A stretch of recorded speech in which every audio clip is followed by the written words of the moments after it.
$5,000. And that was his own personal money.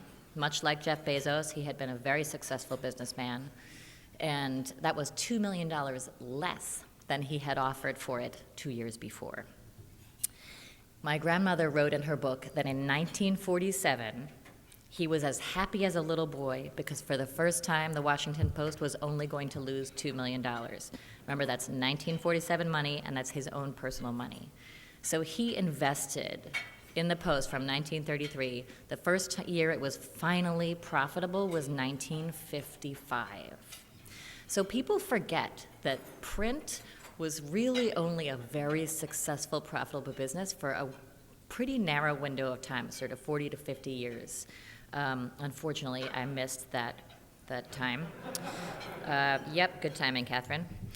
So producing original journalism is expensive. And just to give you an example, so we have a newsroom we spend roughly $100 million a year on our newsroom.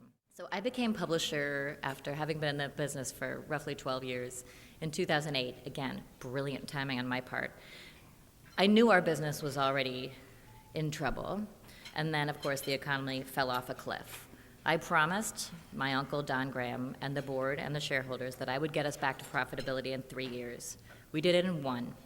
We did it by aggressively cutting costs, while at the same time, I mean, it really is the innovator's dilemma, aggressively cut costs in the legacy business while trying to reinvent yourself for the digital age. So a much smaller cost structure, cutting down the legacy costs, but at the same time trying to build up a digital business and a digitally sustainable business. We still have a lot to do, but I'm very proud of what we've done while continuing to produce some of the best journalism in the world. But we knew we needed to do more. So after 80 years of being owned by my family, we arrived at the tough decision last year of selling the newspaper. I went to my uncle in the fall, and I said, you know, the world I see ahead is unending cost cuts, and at some point, if we keep doing that, it's not going to be the Washington Post we all know and love. And if that's what you want me to do, I'll do it. But I think the better path for the Washington Post would be to find an owner not dissimilar from my great-grandfather, with deep pockets, who could bring something to the table, who cares about what we do, and who would take care of it. It was a wrenching decision for my family, but we decided to do that, and we decided not just to sell to any owner. We were not going to sell to private equity. No offense for any of you in here who are in private equity. But we didn't want somebody who would come in and try to flip it like's happened to a lot of other newspapers. So we were lucky enough to find Jeff Bezos, who had a relationship with my uncle. When Jeff came to speak to our employees, and particularly the newsroom, somebody asked him, well, why did you buy us? And he gave a great answer, I thought. He said that he had 3 gates he had to get through. He said the first was, is what you do important? And he said that was an easy gate. I know what the Washington Post does is important.